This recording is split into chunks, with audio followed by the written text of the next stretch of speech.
हफ्ता के पहले मैंने इन वचनों को आपके सामने लाने के लिए कोशिश किया था। 2 வாரத்துக்கு முன்பு இந்த வசனங்களை உங்கள் முன்பு பிரசங்கிக்க முயற்சி எடுத்தேன். मसीह जीवन को संक्षेप में डालने के लिए मैंने कोशिश किया. கிறிஸ்தவ வாழ்க்கையை சுருக்கமாய் ஒரு இடத்திலே நான் கொண்டு வருவதற்காக முயற்சி எடுத்தேன். केवल आधा ही संदेश उस समय दे पाया था. அந்த நேரத்திலே பாதி பிரசங்கத்தை தான் நான் முடித்திருந்தேன். मैंने कहा बीते हफ्ता मैं दूंगा. நான் சொன்னேன் நான் பாதி பிரசங்கத்தை நிறைவேற்றுவேன் என்று. और கடந்த வாரம் बीते हफ्ता हमारे कफ एक शब्द भी बोलने से कुकी आने के चल मैं आ नहीं सका. ஒரு வார்த்தையும் பேச முடியாதபடி பேசினாலும் எனக்கு விக்கல் வரக்கூடிய அளவுக்கு நான் கஷ்டப்பட்டு கொண்டிருந்தது. நான் इसलिए उसी प्रचार को मैं आगे ले जाने के लिए चाहता हूं. ஆகையால அந்த பிரசங்கத்தை தொடர்ந்து நான் செய்ய விரும்புகிறேன். मेरे साथ खोलिएगा पहला कुरिन्थियों उसका 10वां अध्याय. என்னோடு கூட திரும்புங்கள் 1 கொரிந்தியர் 10வது அதிகாரம் 31 32 33 पद के ऊपर हम लोग अध्ययन कर रहे थे. 31 32 33 வசனங்களை தியானித்துக் கொண்டிருந்தோம். पहला कुरिन्थियों उसका 10वां अध्याय 31 32 33 पद को हम देखेंगे. 1 கொரிந்தியர் 10வது அதிகாரம் 31 32 33 வசனங்களை பார்க்கலாம். मैं पहले आपके लिए पढ़ रहा हूं. முதலாவது நான் உங்களுக்காக வாசிக்கிறேன். इसलिए तुम चाहे खाओ चाहे पियो चाहे जो कुछ करो सब कुछ परमेश्वर की महिमा के लिए करो. ஆகையால் நீங்கள் புசித்தாலும் குடித்தாலும் எதை செய்தாலும் எல்லாவற்றையும் தேவனுடைய மகிமைக்கென்று செய்யுங்கள். तुम न यहूदियों न यूनानियों न परमेश्वर की कलीसिया के लिए ठोकर के कारण बनो. நீங்கள் யூதருக்கும் கிரேக்கருக்கும் தேவனுக்கும் சபைக்கும் இடரற்றவர்களாயிருங்கள். जैसा मैं भी सब बातों में सबको प्रसन्न रखता हूं और अपना नहीं परंतु बहुतों का लाभ ढूंढता हूं कि वे उद्धार पाएं. எப்படி நான் என் சுய பிரயோஜனத்தை தேடாமல் அநேகருடைய பிரயோஜனத்தை தேடி அவர்கள் ரட்சிக்கப்படும்படிக்கு எவ்விதத்திலும் எல்லாருக்கும் பிரியமாய் நடக்கிறேனே. 3 बातों को मैंने आपके सामने लाया था. 3 காரியங்களை உங்கள் முன்பதாக கொண்டு வந்தேன். नंबर 1 முதலாவது ये किसी भी तरीका से हम परमेश्वर की महिमा को लाने के लिए सृष्टि किए गए हैं. எந்த விதத்திலேயும் தேவனுக்கு மகிமை செலுத்துவதற்காக படைக்கப்பட்டிருக்கிறார்கள். परमेश्वर की इच्छा को प्रकट करने के लिए ஏசாயா नबी ने इस बात को कहा था. தேவனுடைய சித்தத்தை வெளிப்படுத்தும்படியாக அந்த ஏசாயா தீர்க்கதரிசி இப்படியாக சொன்னான். और वहां पर एक वचन को हम देखेंगे. அங்கே ஒரு வசனத்தை நாம் பார்க்கலாம். और ஏசாயா नबी की किताब ஏசாயா தீர்க்கதரிசியின் புத்தகம் वहां वो खुद कहता है. அங்கே அவனே சொல்லுகிறான். और हम सृष्टि किए गए हैं और इसीलिए ताकि उसकी महिमा हमारे द्वारा हो सके. நாம் அவருக்கு மகிமை கொண்டு வரும்படியாக சிருஷ்டிக்கப்பட்டிருக்கிறோம் என்று அவன் சொல்லுகிறான். प्रभु के नाम की स्तुति प्रशंसा होवे. தேவ நாமத்துக்கு மகிமை உண்டாவதாக. जब हम इस बात को जानते हैं நாம் இந்த காரியத்தை அறிந்திருக்கிறோம். हमारा सृष्टि करने का कारण ही हम उसकी महिमा करने के लिए है. நம்முடைய சிருஷ்டிக்கப்பட்டவருடைய நோக்கமே அவருக்கு மகிமை செலுத்துவதற்காகவே. और तब हम उसके बातों के ऊपर बीते हफ्ता हम लोग ने अध्ययन किया था. அப்பொழுது நாம் கடந்த வாரம் அந்த காரியங்களை குறித்து தியானித்து வந்தோம். प्रभु के नाम की स्तुति प्रशंसा होवे. தேவ நாமத்துக்கு மகிமை உண்டாவதாக. 4 बातों को मैंने उस दिन कहा था. 4 காரியங்களை நான் அந்த நாளிலே சொன்னேன். किसी अद्भुत काम चमत्कार के काम होने से परमेश्वर की महिमा होती है. ஒரு அற்புதமோ அடையாளங்களோ நடக்கிற பொழுது தேவனுக்கு மகிமை உண்டாகிறது. दूसरी बात हमारे रूपांतर के जीवन को जब लोग देखते हैं ये पहले इतना खराब था अभी इतना अच्छा हो गया करके जब लोग देख के गवाही देते हैं उससे परमेश्वर की महिमा होती है. இரண்டாவது நம்முடைய பழைய நிலைமையை பார்த்த ஜனங்கள் ஓ இவன் இப்படியாக நற்கிரியைகளை செய்கிறானே என்று சொல்லி நம்முடைய ரட்சிப்பின் நிலைமையை கண்டு தேவனுக்கு மகிமை உண்டாகிறது. प्रभु के नाम की स्तुति प्रशंसा होवे. தேவ நாமத்துக்கு மகிமை உண்டாவதாக. तीसरा मैंने एक बात को कहा जो काम हमें सौंपा गया है उसका पूरा करने के द्वारा परमेश्वर की महिमा होती है. மூன்றாவது நான் சொன்னேன் நமக்கு கொடுக்கப்பட்ட பொறுப்பு வேலை அதை முழுவதும் நிறைவேற்றுவதன் மூலமாக தேவனுக்கு மகிமை உண்டாகிறது. और चौथी बात को मैंने कहा हम अपने मृत्यु से भी परमेश्वर की महिमा कर सकते हैं. நான்காவது ஒரு காரியத்தை சொன்னேன் நம்முடைய மரணம் மூலமாக தேவனுக்கு மகிமையை கொண்டு வரலாம் என்று. मैं उसको फिर से दोहराने के लिए नहीं चाहता हूं. திரும்ப அவைகளை திருப்பி சொல்லாமல் लेकिन इतना मैं कहने के लिए चाहता हूं, ஆனா நான் இவ்வளவாய் சொல்ல விரும்புகிறேன். अगर हम उसकी महिमा करेंगे वो हमें महिमा देने के लिए तैयार है. நாம் அவரை மகிமைப்படுத்தினால் அவர் மகிமையை நமக்கு தர ஆயத்தமாய் இருக்கிறார். प्रभु ने कहा जो मेरे सेवा करता उसको मैं इज्जत, मेरा पिता इज्जत करता है. தேவனாய கர்த்தர் சொன்ன காரியம் என்னை கனப்படுத்துகிறவர்களே என் பிதா கனப்படுத்துகிறார் என்று சொல்லி मुझे मेरे सेवा करने वालों को परमेश्वर की महिमा करता है. எனக்கு ஊழியம் செய்கிறவர்களை பிதாவானவர் அவர் கனம் பண்ணுகிறார் என்று சொன்னார். केवल उस वचन को पढ़ के आगे बढ़ने के लिए चाहेंगे. ஒருவனே அந்த வசனத்தை வாசித்து விட்டு தொடர்ந்து முன்னேறி செல்லலாமா? यूहन्ना रचित सुसमाचार 12वां अध्याय, யோவான் எழுதின சுவிசேஷம் 12வது அதிகாரம் 26वां पद को पढ़ेंगे. 26வது வசனத்தை வாசிக்கலாம். यूहन्ना रचित सुसमाचार 12वां अध्याय का 26वां पद में யோவான் எழுதின யோவான் 12:26 இப்படியாக இருக்கிறது. यदि कोई यीशु कहता यदि कोई मेरी सेवा करें तो मेरे पीछे हो लें, और जहां मैं हूं वहां मेरा सेवक भी होगा. यदि कोई मेरी सेवा करें तो पिता उसका आदर करेगा. ஒருவன் எனக்கு ஊழியம் செய்கிறவனானால் என்னை பின்பற்றக்கடவன். நான் எங்கே இருக்கிறேனோ அங்கே என் ஊழியக்காரனும் இருப்பான். ஒருவன் எனக்கு ஊழியம் செய்தால் அவனை பிதாவானவர் கனம் பண்ணுவார். यीशु ने सफाई से इस बात को कहा था. இயேசு கிறிஸ்து மிக தெளிவாக இந்த காரியத்தை சொன்னார். यदि कोई मेरी सेवा करेंगे, ஒருவன் எனக்கு ஊழியம் செய்தால் तो पिता उसको जरूर जरूर आदर करेगा ही. அப்பொழுது பிதாவானவர் உண்மையிலேயே கண்டிப்பாக அவனை கனம் பண்ணுவார்தான். कई बार हम इस बात को भूल जाते हैं. अनेक முறை இந்த விஷயத்தை நாம் மறந்து விடுகிறோம். हमारा सेवकाई का इंटेंशन जो है मनुष्यों को तृप्त करने के लिए हो जाता है. நம்முடைய ஊழியத்தினுடைய நோக்கம் மனிதர்களை திருப்திப்படுத்துவதாக அமைந்து விடுகிறது. कभी न भूलना, ஆனால் ஒருபோதும் மறக்க வேண்டாம். प्रभु ने वायदा करके कहा है, கர்த்தர் வாக்குத்தத்தம் பண்ணி சொல்லி இருக்கிறார். सच सच कहता हूं करके शुरू किया है. அவர் இப்படியாக ஆரம்பித்தார், நான் உண்மையாக திரும்ப சொல்லுகிறேன் என்று சொல்லி. यदि कोई मेरी सेवा करे, ஒருவன் எனக்கு ஊழியம் செய்தால் पिता उसका आदर करेगा ही. பிதாவானவர் அவனை கனம் பண்ணத்தான் செய்வார். इसलिए हम परमेश्वर की महिमा करने के लिए जीने की आवश्यकता को मैंने बीते हफ्ता आपके सामने लाया था. ஆகையாலே தேவனுக்கு மகிமை செலுத்தி வாழுகிற வாழ்க்கை குறித்து கடந்த வாரங்களிலே நான் பேசி வந்தேன். दूसरी बात को मैं आपके सामने लाने के लिए चाहता हूं. இப்பொழுது இரண்டாவது விஷயத்தை உங்கள் முன்பு பேச விரும்புகிறேன். वो क्या है? அது என்ன? हम किसी का ठोकर का कारण नहीं बनना है. நாம் யாருக்கும் இடறலுக்கு ஏதுவாக இருக்க கூடாது. याद रखिएगा भाई बहन बच्चे जवान, வாலிபர்களே, பிள்ளைகளே, பெரியவர்களே, நினைவில் வைத்துக் கொள்ளுங்கள்.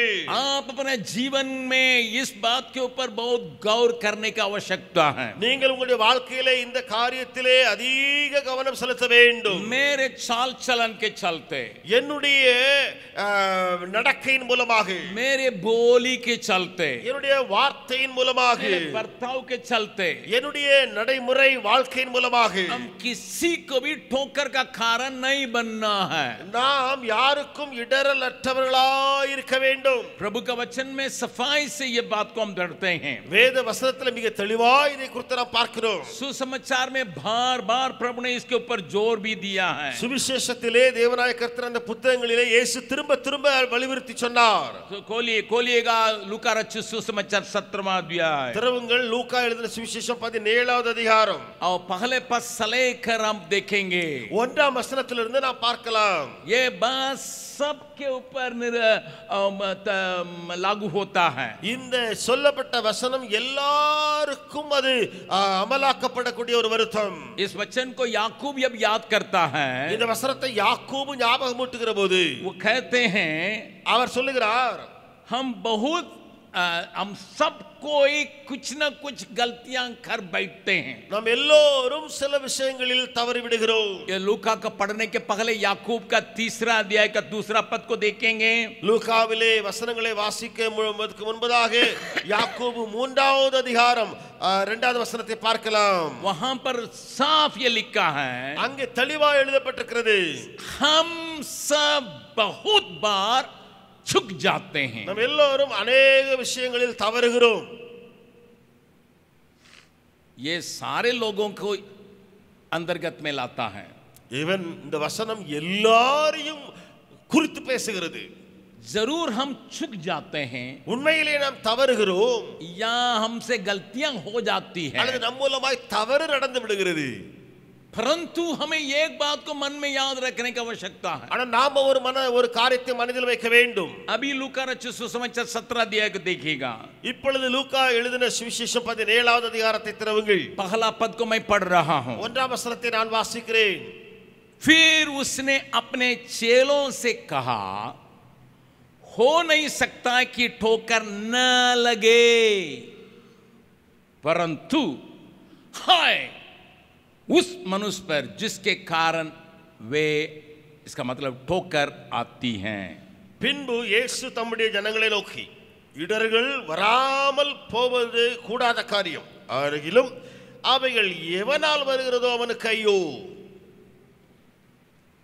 यहूदा इस्करियोत प्रभु यीशु मसीह को पकड़वाया हम जानते हैं. யூதா இஸ்காரியோத் இயேசு கிறிஸ்துவை காட்டிக் கொடுத்தவன் என்று நாம் எல்லாரும் அறிந்திருக்கிறோம். यीशु ने उसको पहले बतलाया भी था. இயேசு கிறிஸ்து அதை முன்னமே அவனுக்கு சொல்லவும் செய்தார். बार बार उसको बतला के दिखाते वो बोला था. திரும்ப திரும்ப காட்டிக் கொடுத்து இயேசு அவனுக்கு சொல்லி சொல்லி வந்தார். जरूर तुम में से एक जन मुझे पकड़वाएगा. உங்கள் ஒருவன் என்னை காட்டிக் கொடுப்பான் என்று இயேசு சொன்னார். लेकिन साथ ही साथ एक आध बात को भी कहा, ஆனா அதோடு கூட இன்னொரு காரியத்தையும் அவர் சொன்னாரே, जो मुझे पकड़वा रहा है वो अगर जन्म नहीं होता अच्छा होता. என்னை காட்டிக் கொடுக்க போகிறவன் பிறவாமல் இருந்திருந்தால் நலமாய் இருந்திருக்குமே. इसका मतलब दुनिया में ठोकर खाने के लिए कई लोग पाए जाते हैं. உலகத்திலே இந்த இடர்தற்காக அநேகர் காணப்படுகிறார்கள். किन किन बातों में हम ठोकर खाते हैं எந்த விஷயங்களில் நாம் இடறி போகிறோம், या दूसरों को ठोकर का कारण बन सकते हैं, அல்லது பிறருக்கு இடறுதலுக்கு காரணமாய் விடுகிறோம். केवल उदाहरण में मैं दो बात को आपके सामने लाऊंगा. உதாரணமாக வெறுமனே ரெண்டு காரியத்தை உங்களுக்கு பிரசங்கிப்பேன். यीशु जब अपने मृत्यु के या परमेश्वर की योजना के बारे में बातचीत कर रहा था, இயேசு தன்னுடைய மரணம் அல்லது தேவனுடைய திட்டத்தை குறித்து பேசிக் கொண்டிருக்கிற வேளையிலே उसका प्रथम चेला पत्रस ने आके कहा, स्वामी ये बात आपका होना नहीं है. அவருடைய பிரதான சீடனாகிய பேதுரு வந்து சொன்னான், ஆண்டவரே ஐயரே உமக்கு இந்த காரியம் நேரிடக்கூடாது. यहां पर प्रभु इस बात को आपके लिए मेरे लिए दिखाने के लिए चाहता है. இங்கே ஆண்டவர் உங்களுக்காக எனக்காக இந்த விஷயத்தை கற்றுக் கொடுக்க காண்பிக்க விரும்புகிறார். मेरे साथ खोलिएगा मत्ती रचित सुसमाचार 16वां अध्याय. என்னோடு கூட திறவுங்கள் மத்தேயு எழுதின சுவிசேஷம் 16ஆம் அதிகாரம். अगर 21 पद से लेकर आप 24 तक पढ़िएगा, 21ஆம் வசனத்திலிருந்து 24ஆம் வசனம் வரை வாசித்து பார்த்தால் वहां पर एक बात को आप सीख सकते हैं. அங்கே ஒரு காரியத்தை நீங்கள் கற்றுக்கொள்ள முடியும். वहां पर ये लिखा है, அங்கே இது எழுதப்பட்டிருக்கிறது. शब्दों को थोड़ा ध्यान से सुनिएगा. வார்த்தைகளை கொஞ்சம் கவனமாய் கேளுங்கள். हिंदी अनुवाद बहुत सुंदर है. இந்தி மொழிபெயர்ப்பு மிக அருமை. अवश्य है कि मनुष्य का पुत्र जो मैं यरूशलेम को जाऊं और पुरनिया और प्रधान याजकों और शास्त्रियों के हाथ से बहुत दुख उठाऊं और मार डाला जाऊं और तीसरा दिन जी उठूं. அது முதல் இயேசு தாம் எருசலேமுக்கு போய் மூப்பராலும் பிரதான ஆசாரியராலும் வேதபரராலும் பல பாடுகள் பட்டு கொலையுண்டு மூன்றாம் நாளில் எழுந்திருக்க வேண்டும் என்பதை தம்முடைய சீஷர்களுக்கு சொல்லத் தொடங்கினார். यीशु अपने चेलों से जो साथ साथ चलते हैं, இயேசு தன்னோடு கூட நடக்கிற அந்த சீஷர்களிடத்திலே अपने मन की बात नहीं, अपने लिए रखी हुई बात, परमेश्वर की दी हुई बात को उनके सामने प्रकट करता है. தன்னுடைய மனதில் வந்த காரியங்களே அல்ல, மனதில் உள்ள காரியங்கள் அல்ல, பிதாவாலே ஏற்கனவே வெளிப்படுத்தப்பட்ட அந்த காரியங்களை தம்மை குறித்து சொல்லுகிறார். I want to tell you, it is not a dream, it is the plan of God Almighty. मैं आपको कहने के लिए चाहता हूं, ये एक स्वप्न नहीं है कि परमेश्वर पिता का पहले से नियुक्त किया गया कि योजना है. प्रभु कहता है, this is very necessary for the redemption of the whole human being. प्रभु यीशु का कहना ये है कि पूरे संसार का छुटकारा के लिए ये होना अवश्य है। पापी लोगों के लिए उद्धार का रास्ता के लिए कोई दूसरा रास्ता है ही नहीं। பாவிகளுடைய ரட்சிப்புக்காக இதை தவிர வேறு வழியே இல்லை। और अगर संसार को बचाना कि मैं यही काम को करना है, உலகத்தை ரட்சிக்க வேண்டுமா எனக்கு இந்த வேலை செய்தானாக வேண்டும், मेरे दिल से नहीं उठा है, मेरा पिता का योजना है। இது என்னுடைய உள்ளத்திலிருந்து வந்த காரியம் அல்ல, என்னுடைய பிதாவினுடைய திட்டமாய் இருக்கிறது। वहां लोगों के हाथ में मैं पकड़वा जाऊंगा, நான் அங்கே ஜனங்களின் மத்தியிலே நான் காட்டி கொடுக்கப்படுவேன்। और वे इतना तकलीफ देख के मुझे मार भी डालेंगे, எனக்கு அவ்வளவு கஷ்டத்தை கொடுத்து என்னை கொன்றும் போடுவார்கள்। परंतु that is not going to be the end, वो अंत नहीं है। लेकिन அது முடிவாக இருக்காது। तीसरा दिन जी उठूंगा, மூன்றாம் நாள் உயிரோடு எழுவேன்। जरूर प्रभु ने एक दुख की बात के साथ साथ खुशी की बात को भी कहा। உண்மைதான், இயேசு இங்கே துக்கமான ஒரு விஷயத்தை சொல்லுகிற வேளையிலே சந்தோஷமான ஒரு செய்தியை இணைத்து பேசுகிறார்। पत्रस को ये अच्छा नहीं लगा, பேதுருவுக்கு இது நன்றாக இல்லை, பிடிக்கவில்லை, डांटने लगा। பேதுரு இயேசுவை பார்த்து கடிந்து கொண்டு அவர் பேச ஆரம்பித்தார்। नहीं होना है, இது நடக்க கூடாது ஆண்டவரே, नहीं होना है, இது உமக்கு நேரிட கூடாது, कभी ना होना है, ஒரு போதும் நடக்க கூடாது। 22 पद में यूं लिखा है, 22ஆம் வசனத்துல அப்படித்தான் இருக்கு। पत्रस ने उसे अलग लाकर छिड़कते हुए कहा, हे प्रभु परमेश्वर ना करें, तेरा साथ ऐसा कभी ना हो। அப்பொழுது பேதுரு அவரை தனியே அழைத்துக் கொண்டு போய், ஆண்டவரே இது உமக்கு நேரிடக்கூடாது, இது உமக்கு சம்பவிப்பதில்லை என்று அவரை கடிந்து கொள்ள தொடங்கினான்। तब यीशु ने वहां पर ये बात को दिखाता है। அப்பொழுது இயேசு ஒரு காரியத்தை பேதுருவுக்கு காண்பிக்கிறார்। 23वां पद को देखिएगा, 23ஆம் வசனத்தை பாருங்கள்।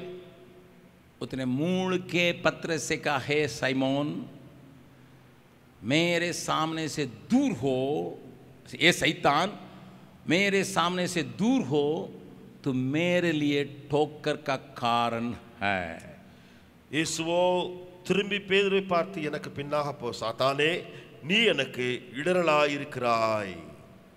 जब कभी आप और हम किसी के जीवन में परमेश्वर की ठहरी हुई योजनाओं को पूरा करने के लिए आप रोकते हैं, चाहे माँ बाप क्यों न हो, चाहे दोस्त क्यों न हो, चाहे पति पत्नी क्यों न हो, चाहे बच्चे क्यों न हो, आप एक ठोकर का कारण बनते हैं। எப்பொழுதாவது தேவனுடைய சித்தம் நிறைவேறுவதற்கு தடையாக யாராவது இருக்கும் பொழுது, பிதாவா பெற்றோராக இருக்கலாம், பிள்ளைகளாக இருக்கலாம், நண்பர்களாக இருக்கலாம், யாராக இருந்தாலும் தேவ சித்தம் உடைய வாழ்க்கையில் நிறைவேறுவதற்கு தடையாக இருக்கிறாயா, அப்பொழுது நீ இடரலாக இருக்கிறாய்। मैं फिर कहने के लिए चाहता हूं, நான் திரும்ப சொல்ல விரும்புகிறேன், अगर आप परमेश्वर की इच्छा को सही ढंग से पहचानते हैं, ஒருவேளை நீங்கள் தேவ சித்தத்தை நன்றாய் அறிந்திருக்கிறீர்கள் என்று சொன்னால், जो आपको अच्छी नहीं लगती होगी, உங்களுக்கு அது பிடிக்காமல் இருக்கலாம், तो भी அப்படி இருந்தும் अगर आप उस योजना से अपने बच्चों को या अपने लोगों को या अपने प्यारे लोगों को मोड़ने के लिए कोशिश करेंगे, तो आप ठोकर लगाते हैं।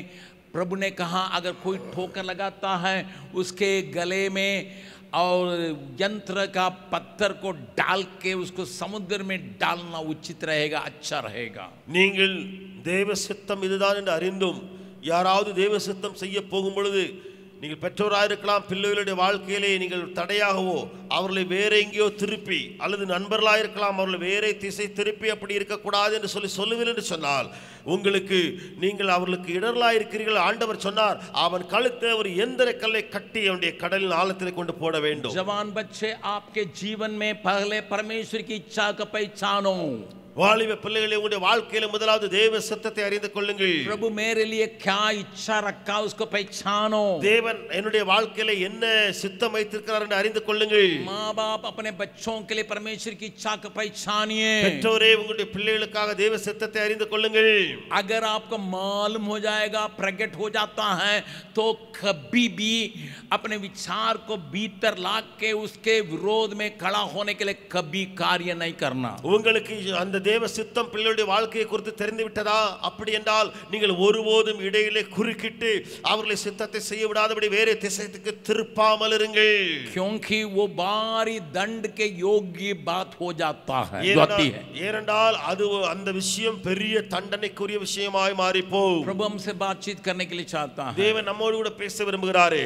अब ये पत्रस को उसने तारीफ किया था. இப்பொழுதுதான் பேதுருவை குறித்து ஆண்டவர் புகழ்ந்து பேசினார். अब ये उसको कुंजी देने के लिए कहा था. இப்பொழுதுதான் இயேசு சொன்னார் திறவுகோல்களை கொடுப்பேன். उसी पत्रस को अभी शैतान कहने के लिए भी प्रभु चुका नहीं है. அதே பேதுருவை பார்த்து சாத்தானே என்று சொல்வதற்கும் இயேசு தயங்கவில்லை. मेरे पीछे चले जाओ क्या कहता. என் பின்னாலே போ என்று இயேசு சொல்லுகிறாரே. Jesus wanted to tell you and show you. यीशु आपसे कहना और आपको दिखाना चाहता है. Anybody, anything comes in between me and my God's plan.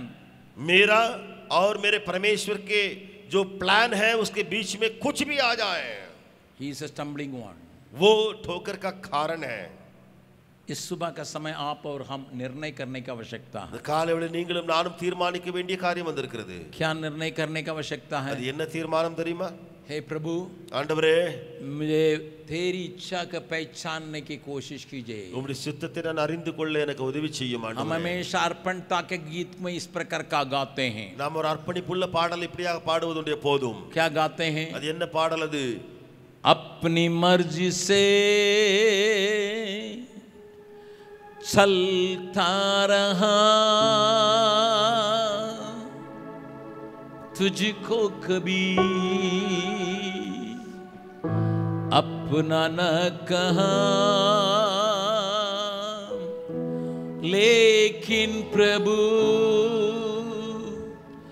आज से मैं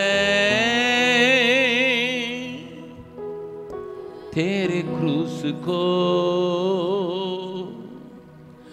ले लेता हूँ. मेरे कुम्हार तू, मैं मिट्टी हूँ, मुझको बना, मुझको दूसरों को शिक्षा दे रहे हैं. यीशु, क्या आपने इस प्रकार के जीवन के लिए अपने को सौंपा है? பிறருக்கு கற்றுக் கொடுக்கிற ஆலோசனை சொல்லுகிற இயேசுவே, நீர் எப்பொழுதாவது இந்த காரியத்துக்கு உம்மை ஒப்பு கொடுத்து உண்டதுண்டா?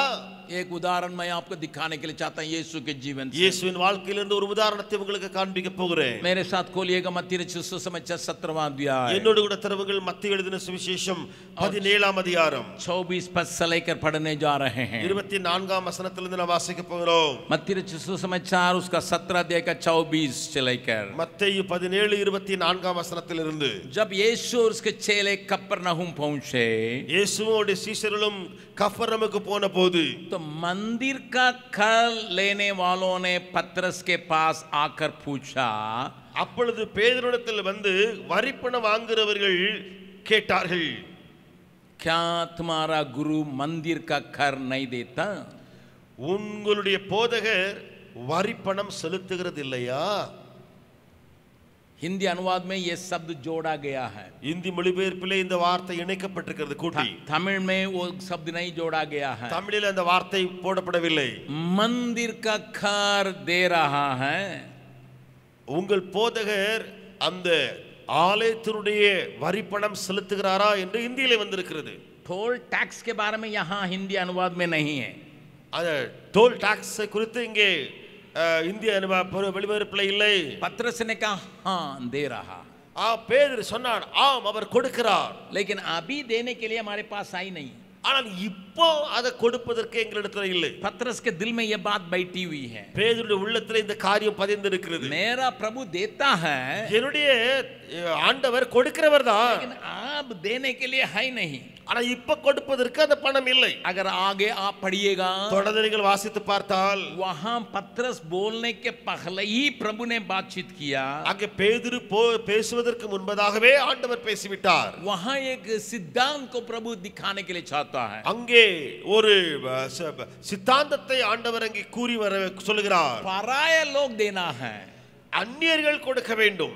पुत्रों को देने की आवश्यकता नहीं है, புத்திரர்கள் கொடுக்க வேண்டிய அவசியம் இல்லை. ये नियम है. இது ஒரு சட்டமாய் இருக்கிறது. परंतु ஆனால் उसने पूछ बैठा है, அவர் கேட்டதினாலே वे लोग ठोकर नहीं खाना है. அதற்கு இடர்தலாய் நாம் இருக்க கூடாது. जाके समुद्र में जाके मछली मारो, போய் கடலுக்கு போய் மீன் பிடித்து கொண்டு வா. पहले मछली में मैं उसको सीखा रखा हूं, அந்த முதல் மீனிலேயே வாயிலே நான் ஒரு வரிப்பணத்தை வைத்திருக்கிறேன். तुम्हारे लिए मेरे लिए देना.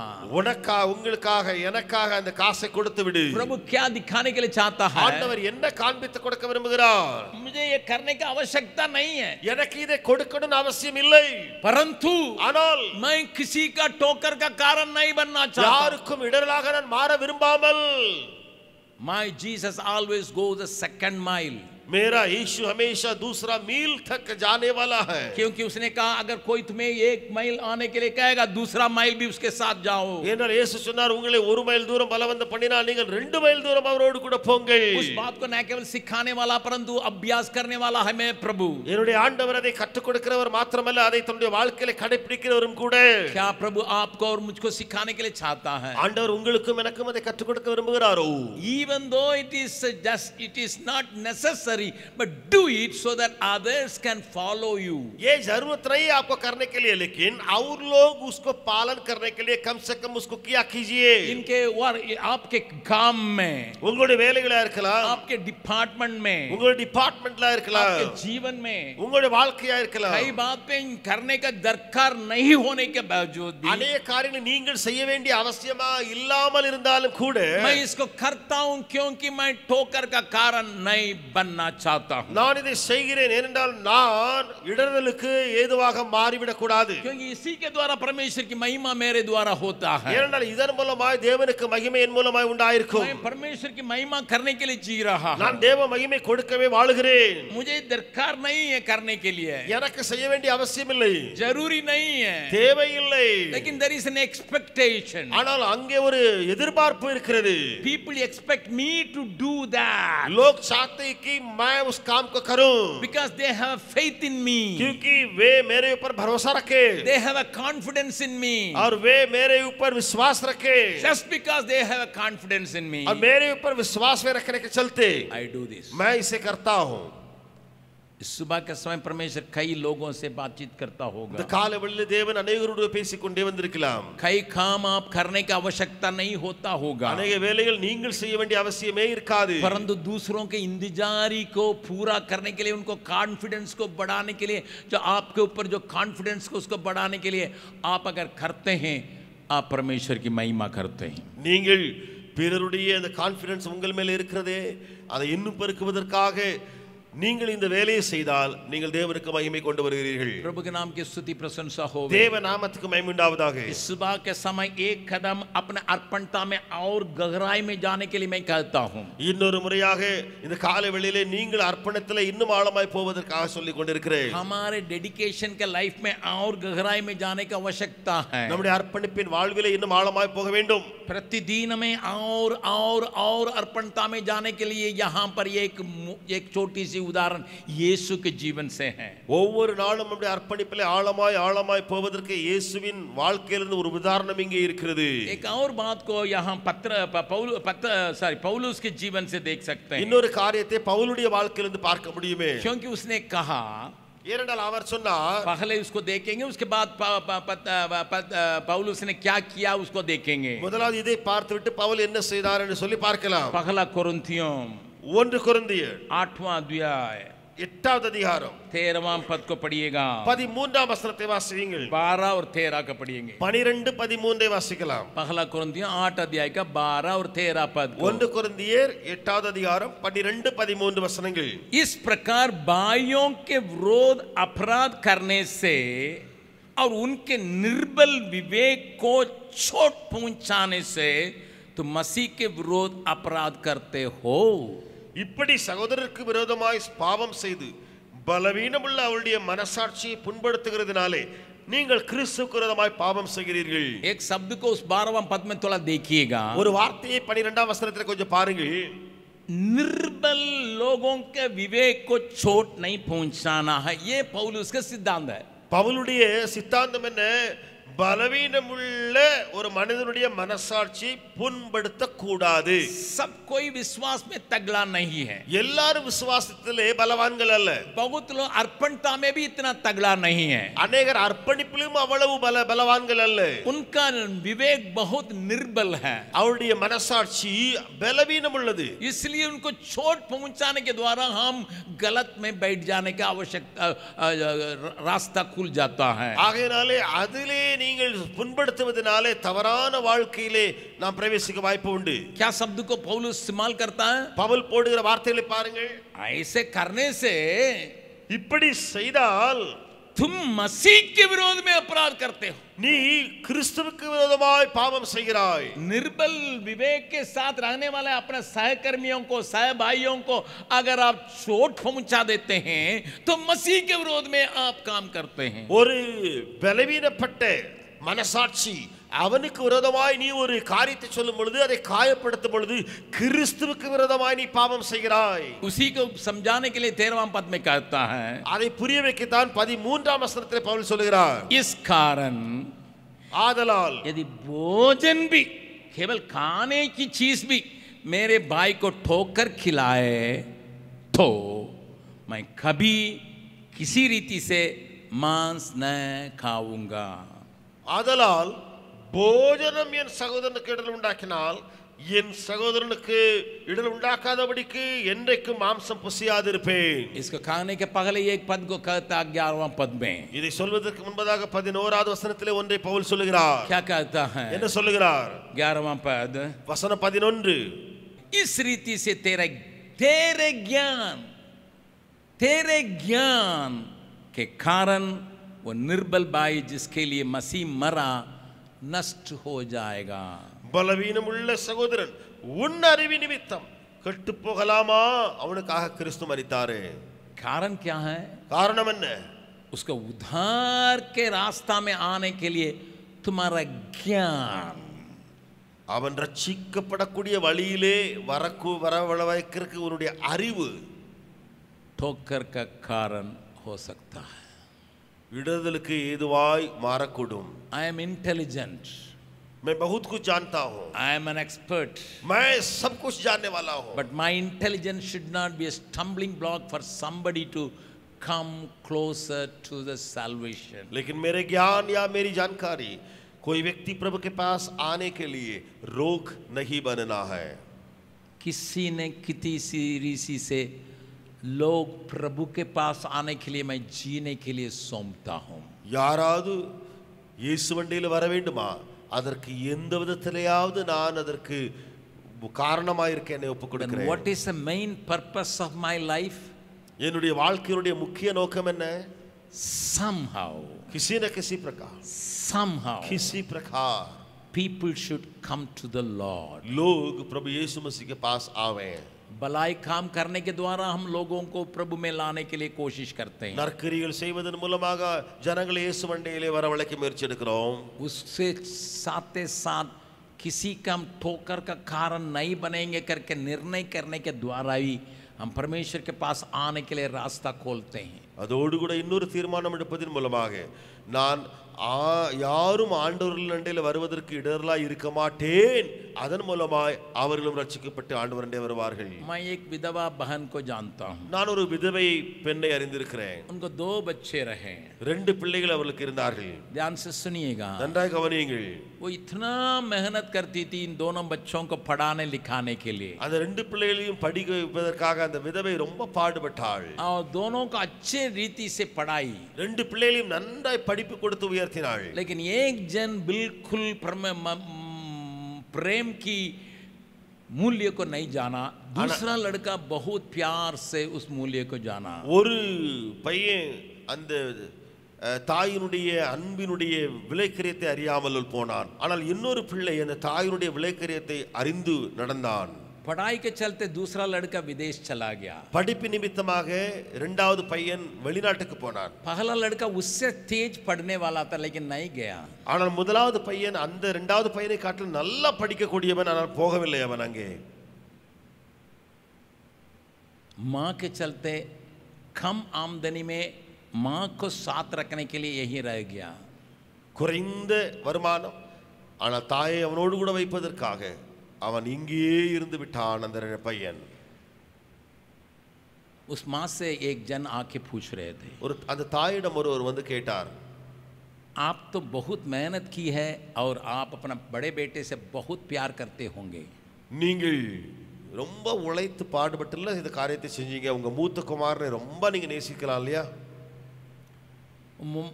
माँ बोल रही, मैं माँ हूँ. தாய் சொன்னால் நான் தாயா இருக்கிறேன். मैं दोनों से बहुत बराबर ही प्यार करता हूँ. ரெண்டு பேரையும் சமமாக நான் நேசித்து வருகிறேன். एक मेरे प्यार को स्वीकार करके उसके बदले में कुछ किया है. ஒருவன் என்னுடைய அன்பை ஏற்றுக்கொண்டு அதற்கு பதிலாக ஒன்றை செய்து விட்டான். दूसरा मेरा प्यार को टुकरा के दूर चला के अपने सुख विलास में जीवन बिता रहा. இன்னொருவனோ என்னுடைய அன்பை உதறி தள்ளிவிட்டு தன்னுடைய சொந்த அந்த காரங்களிலே இருந்து விட்டான். लेकिन मेरा प्यार में कोई अंतर नहीं है. ஆனால் என்னுடைய அன்பிலேயோ எந்த ஒரு பாரபட்சமும் இல்லை. जिस व्यक्ति ने सुना था, எந்த மனிதன் இதை கேட்டானோ उसने उस विदेश में रहने वाला को फोन किया. அவன் அந்த வெளிநாட்டில் இருக்கிற அந்த பையனுக்கு போன் பண்ணினான். मुझे बहुत अचंभा लग रहा है, तेरी माँ का प्यार इतना बराबर कैसा बनता है. எனக்கு ஆச்சரியமான ஒரு காரியம் உண்டு, தாயின் அன்பு எப்படி ரெண்டு பேருக்கும் பொதுவானதாய் ஒன்றாய் இருக்கிறது என்று சொல்லி. इस प्यार का शब्द, இந்த அன்பின் வார்த்தை विदेश में अच्छे पोजीशन में रहने वाला को सोने नहीं दिया. இந்த வெளிநாட்டிலே நல்ல பொசிஷன்ல இருக்கிறவனை தூங்க விடவில்லை. बिल्कुल सोने नहीं दिया. முழுவதும் அவன் தூங்கவில்லை. एक दिन अपना काम दाम छोड़ के ஒரு நாள் வேலையை அவன் விட்டான். माँ के पांव आके छुया, தாயினுடைய காலை தொட்டு வணங்கினான். कहने लगा, சொன்னான், माँ जी, தாயே, आपका प्यार को मैं समझा ही नहीं था, உம்முடைய அன்பை நான் புரியவே இல்லை. परंतु ஆனால் आज आप मुझसे भी उतना प्यार करते हैं जितना बड़े बेटे से प्यार करते हैं. நீர் என்னையும் இவ்வளவாய் நேசிக்கிறீர், அந்த மூத்த குமாரனை எவ்வளவு நேசிக்கிறீரோ அப்படியே என்னையும் நேசிக்கிறீர் என்று உணர்ந்து கொண்டேன். मैं आपके विरोध में तो पाप नहीं किया, உமக்கு விரோதமாக நான் எந்த பாவமும் செய்யவில்லை தான். आपके विरोध में मैं काम नहीं किया, உங்களுக்கு விரோதமாக எந்த கிரியையும் நான் செய்யவில்லை தான். परंतु आपके प्यार को स्वीकार नहीं कर पाए, यही मेरी गलती थी. ஆனால் உம்முடைய அன்பை நான் ஏற்றுக்கொள்ளவில்லை, அதுதான் என்னுடைய தவறாயிருந்தது. आज भी कई लोगों का हालत यही है. இன்றைக்கு அனைவருடைய நிலைமை இதுவே. आप विरोध में पाप नहीं करते होंगे, நீங்கள் இதோ ஒரு விரோதமாய் இப்படி பாவம் செய்யாமல் இருக்கலாம். लेकिन बहुतों के प्यार को, ख्याल को, कॉन्फिडेंस को आप टुकराए होंगे. ஆனால் அநேகருடைய அன்பு, அநேகருடைய கான்ஃபிடன்ஸ் இருக்கிறதே, அதை நீங்கள் உதறி தள்ளுகிறவர்களாக இருக்கலாம். लेकिन अगर आपके मन में इस प्रकार का विचार आ जाएगा, ஒருவேளை உங்களுடைய மனதில் இப்படிப்பட்ட எண்ணம் வந்து விடும் என்று சொன்னால், मेरे रवैया के कारण, என்னுடைய ஓட்டத்தின் நிமித்தமாக, मेरे बर्ताव के कारण, என்னுடைய பேச்சு காரியங்கள் மூலமாக अगर कोई दूसरा प्रभु के पास आने में रुकावट का कारण बनता है, யாரோ ஒருவன் ஆண்டவரிடத்தில் வருவதற்கு அது தடையாக இருக்கும் என்று சொன்னால், मैं प्रभु ऐसे काम करने के लिए तैयार नहीं करके सौंपने की आवश्यकता. ஆண்டவரே அப்படிப்பட்ட வேலை செய்ய நான் ஆயத்தமா இல்லை என்று ஒப்புக் கொடுக்க வேண்டிய அவசியம் किसी உண்டு. भी कारण से ठोकर का कारण नहीं बनना எந்த चाहता. விதத்திலும் இடறுதலுக்கு ஏதுவாய் நான் மாறிவிடக் கூடாது. मुझसे बहुत लोग प्रभु को नहीं पाते होंगे, என் மூலமாய் அநேகர் ரட்சிப்படையலாமாம், बहुत लोग नहीं पाते होंगे, அநேகர் பெறாமல் இருக்கலாம். लेकिन कुछ लोग मेरे ओर ख्याल रखते हैं. ஆனா சிலர் என்னை அதிகமாய் கவனத்தோடு இருக்கிறார், मेरे கரிசனையோடு. जानकारी बिना मेरे पीछे अनुकरण करते हैं. நான் அறியாமலேயே நிறைய கூட்டம் என்னை பின்பற்றி मैं வருகிறது. उनके लिए ठोकर का कारण नहीं बनने के लिए அவர்களுக்கு चाहूंगा. இடறுதலுக்கு நான் மாறிவிடவே கூடாது. मैं प्रभु बोझ में शामिल होने के लिए आया हूँ. நான் கர்த்தருடைய பந்திலே கலந்து கொள்ளும்படியாய் வந்திருக்கிறேன். मैं किसी का ठोकर का कारण नहीं बनूंगा, யாருக்கும் இடறுதலுக்காக நான் மாறிவிடக் கூடாது. ताकि इस कलवरी प्रेम की बातों को लोग न जाने पाए, इनकार करना न पाए. அந்த கல்வாரினுடைய அன்பினுடைய காரியங்களை ஜனங்கள் மறுதலித்து அல்லது ஏற்றுக்கொள்ளாமல் போய்விடக் கூடாது. समय का मन में रखते हुए मैं यहाँ अंत करता हूँ. நேரத்தை மனதில் கொண்டு நான் இங்கே முடித்து விடுகிறேன். Only two things I would like to insist. दो सिर्फ बातों को आपके मन में डालना चाहता हूँ. I will not be a stumbling block to anyone in any form. किसी भी व्यक्ति के लिए किसी भी रूप में मैं ठोकर का कारण न बनूंगा. I will be an instrument in bringing people to the Lord. मैं लोगों को प्रभु में लाने के लिए एक बर्तन बन जाऊंगा. आइए हम सब अपने आंखों को बंद करें. எல்லாரும் நம்முடைய கண்களை மூடும்.